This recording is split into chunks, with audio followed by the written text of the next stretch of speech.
Muito boa tarde, meus nobres irmãos e irmãs, filhos queridos de nossa Mãe Santíssima.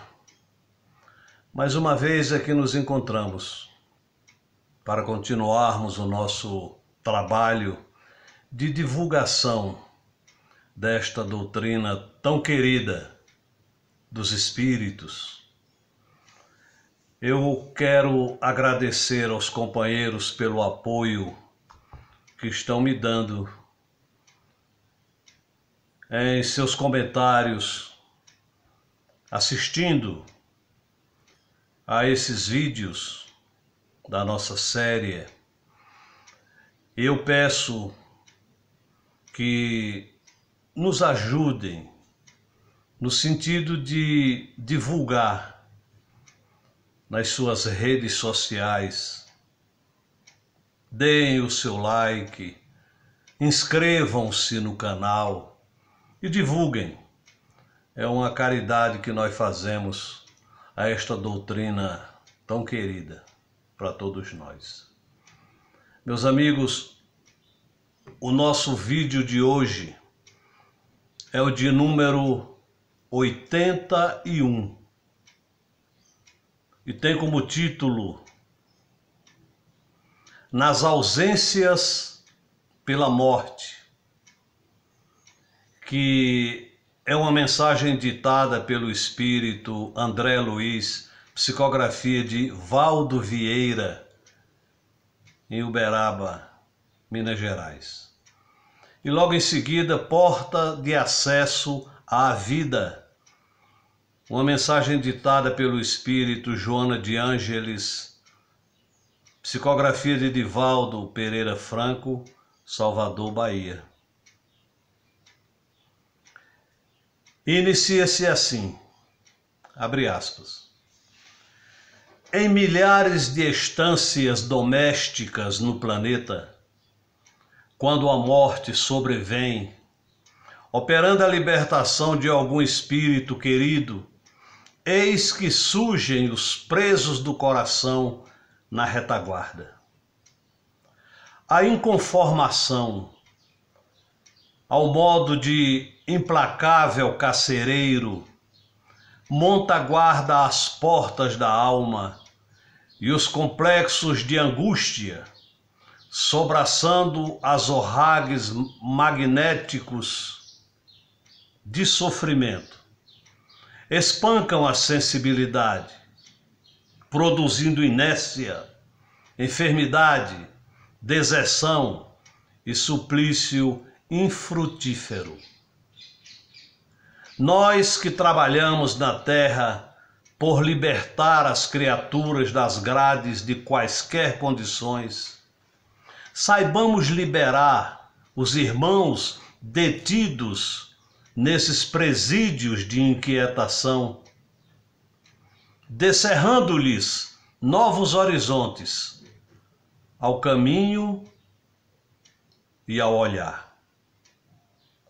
Se você perdeu a convivência de alguém no plano físico, lembre-se de que a morte natural é o sono oportuno conduzindo a novo despertar. Luto e cerimônias dessas ocasiões representam condicionamentos negativos mantidos pelos preconceitos de milênios atrás. Essa atmosfera de cores lúgubres e carpideiras assemelham-se à conduta disparatada de alguém que se propusesse a esconder o sol da manhã com um toldo de cinza. O companheiro que partiu nem sempre possui bastante energia para seguir adiante, sem apoio no seu entendimento, e sustentando-se na vizinhança de sua dor, recebe as lágrimas por chuva candente de aflição. Nessas circunstâncias, você é um prisioneiro voluntário, agravando a própria responsabilidade, porque arrasta para a sua cadeia aquele que a lei da vida já libertou. Pense que o morto imaginário está mais vivo do que nunca e estenda-lhe socorro. Estabeleça novo câmbio para o seu montante de saudade. Reconstrua a imagem do ente querido que apenas lhe precedeu os passos na desencarnação e faça por ele o bem que ele estimaria estar realizando, de modo a recuperar-se mais rapidamente.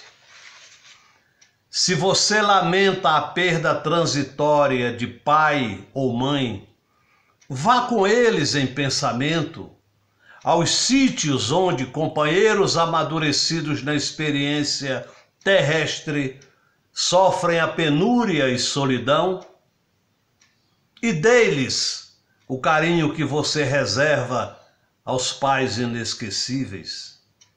Se você chora a ausência de um filhinho, recorda os pequeninos de alguém e adote algum deles, em memória do filhinho que estará presente para regozijar-se.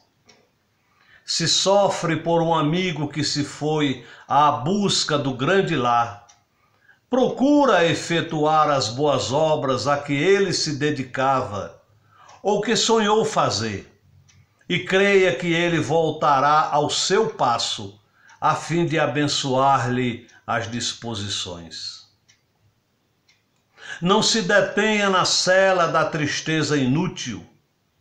O conhecimento espiritual lhe põe nas mãos a chave para abri-la. O ser amado que você julga morto está vivo, conta com você e espera melhorar-se com a sua coragem e trabalhar com o seu coração. Ajunte saudade, sim, que esquecimento de benfeitores é ingratidão,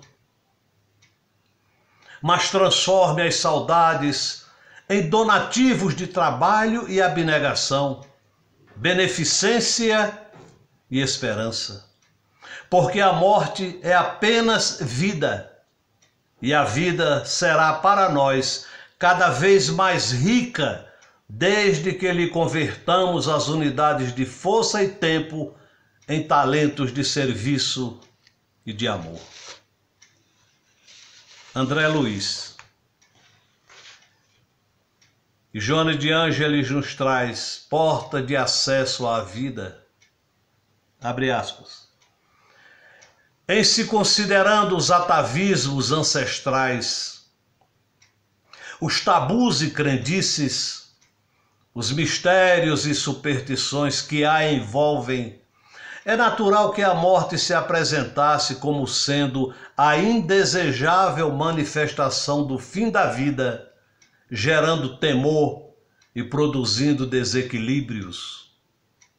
Inclusive, o equivocado conceito religioso a respeito da morte, após a qual a inexorável adaga da justiça tombaria, impiedosa, separando as criaturas e arrojando-as a lugares definitivos, sem a menor possibilidade de recuperação quando condenadas, ou de amparo aos afetos da retaguarda quando premiadas, igualmente contribuiu para a mitização e afirmação do sobrenatural a respeito desse fenômeno biológico inevitável que enseja o acesso à verdadeira vida.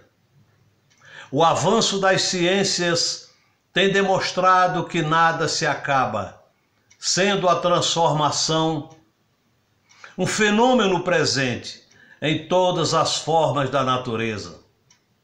Por que o homem deveria extinguir-se quando em todo lugar morre uma expressão orgânica para ressurgir noutra?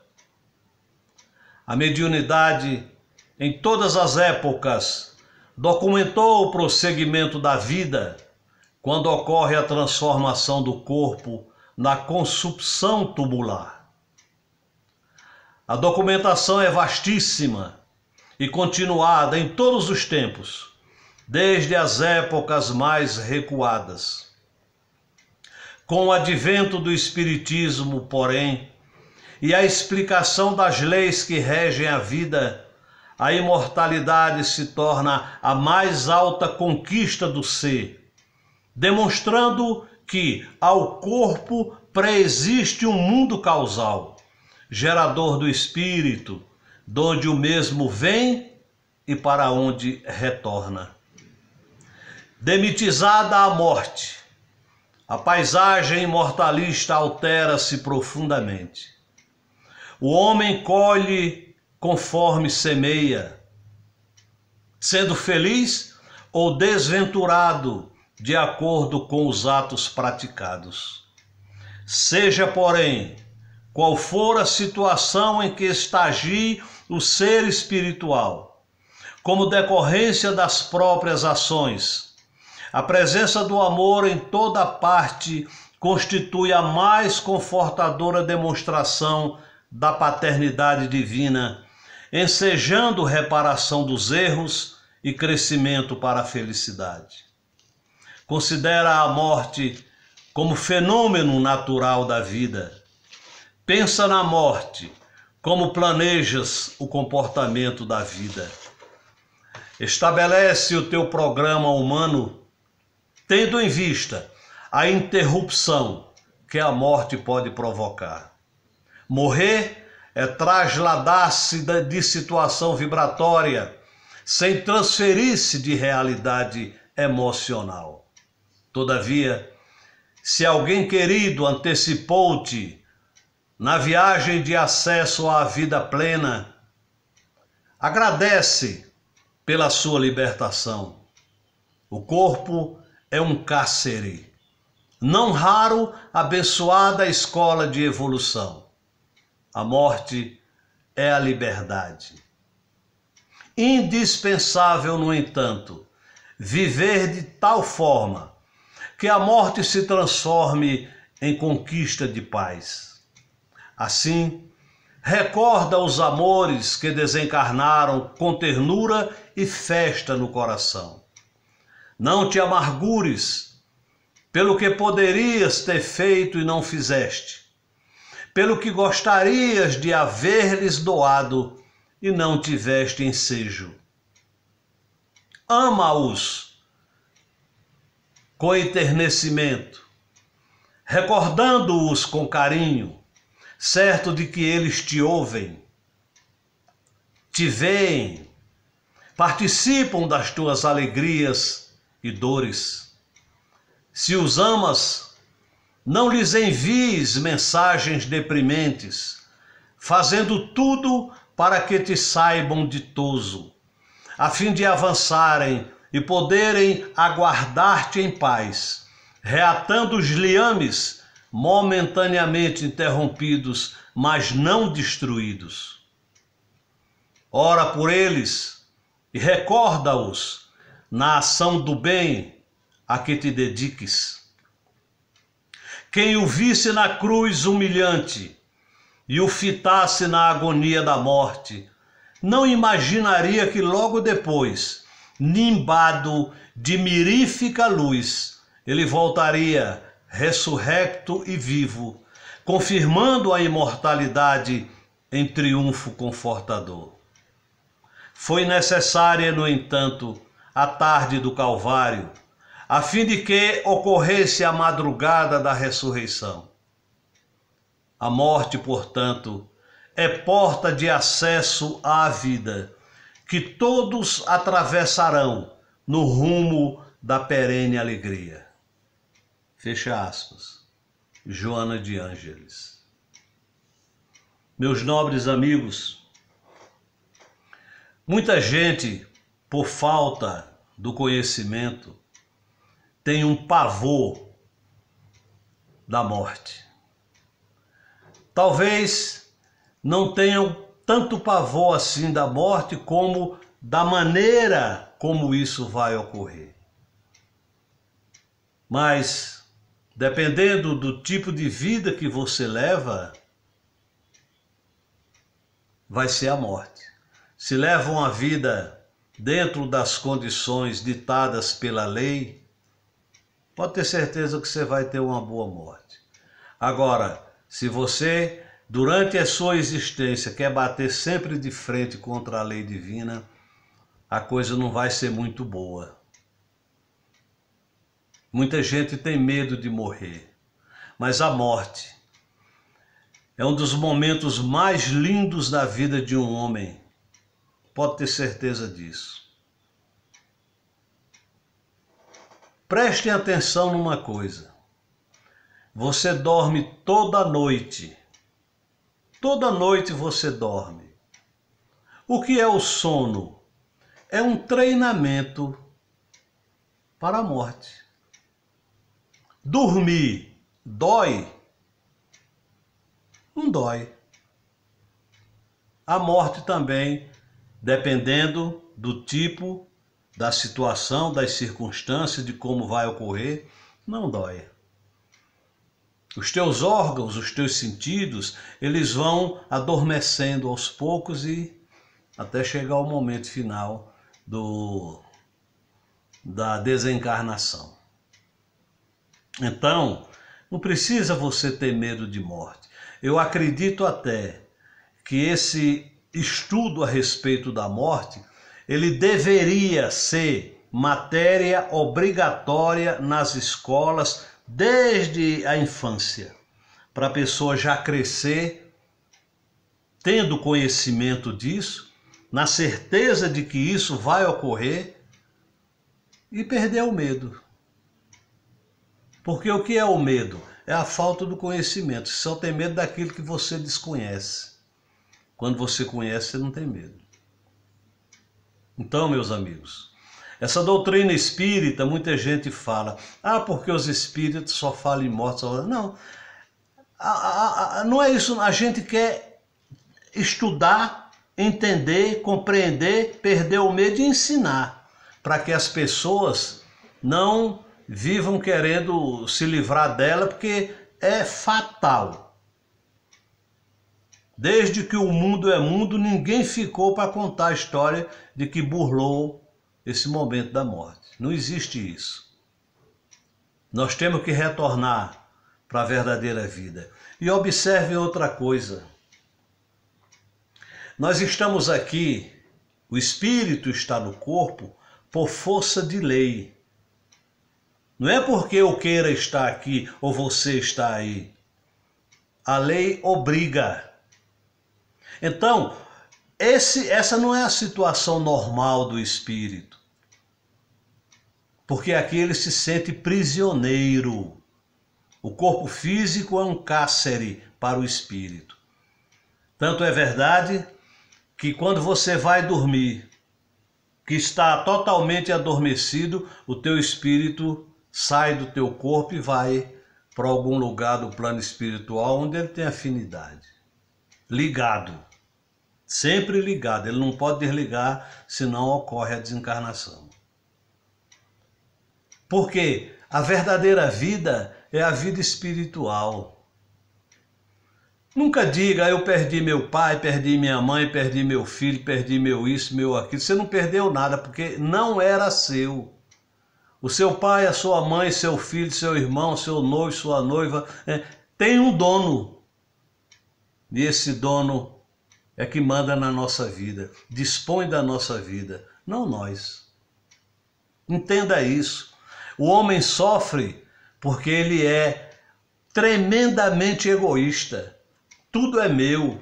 Meu pai, minha mãe, minha irmã, meu isso, meu aquilo. E nós não temos absolutamente nada. O homem não entendeu isso ainda. Por isso que ele sofre. Quando ele se vê na situação de que foi tirado dele, ele sofre. Porque ele achava que aquilo era dele. E não é. Então nós temos que nos conscientizar de tudo isso, para que a gente não venha sofrer. O seu ente querido que morreu, que se libertou, que que retornou ao plano espiritual, primeiro, ele não está morto.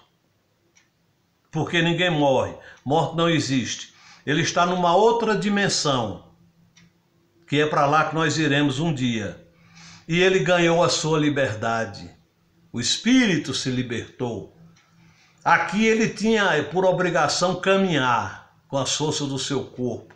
No plano espiritual ele vai voar. É diferente. Então entendamos isso e percamos o medo da morte, porque ela é uma bênção divina. No dia que ela chegar, seja bem-vinda. Só peço a Deus que me encontre em boas situações. Meus amigos, era essa a nossa mensagem. E eu tô batendo muito nesses vídeos a respeito de morte, por causa dessa situação que está ocorrendo no mundo todo. Muitas famílias perdendo entes queridos. Mas uns sabem superar a dor, outros não. Talvez até a maioria não sabe. E se desespera e quer morrer junto e não sei o que, não precisa isso. Deus é Pai, a vida continua. Eu peço a ajuda dos companheiros nesse sentido. Divulguem isso. Divulguem esses ensinamentos. Eu tenho certeza de que haverá de beneficiar a muitos corações. E é esse o meu objetivo, é esse. Ajudar ao esclarecimento das pessoas dentro da humildade desse trabalho que eu estou realizando. Eu peço a Nossa Senhora e agradeço a ela por mais esta oportunidade de poder levar essas mensagens aos nossos companheiros. E não nos esqueçamos nunca, meus caros irmãos, nós somos luz, somos filhos da luz. E para essa mesma luz, nós haveremos de retornar um dia. Que Nossa Senhora brilhe no vosso coração. Que nosso Senhor Jesus Cristo ilumine o vosso caminho. Que a paz, a felicidade, a esperança reine no vosso lar e na vossa família. Muito obrigado pela vossa atenção. Nossa Senhora vos cubra de graças. Graças a Deus.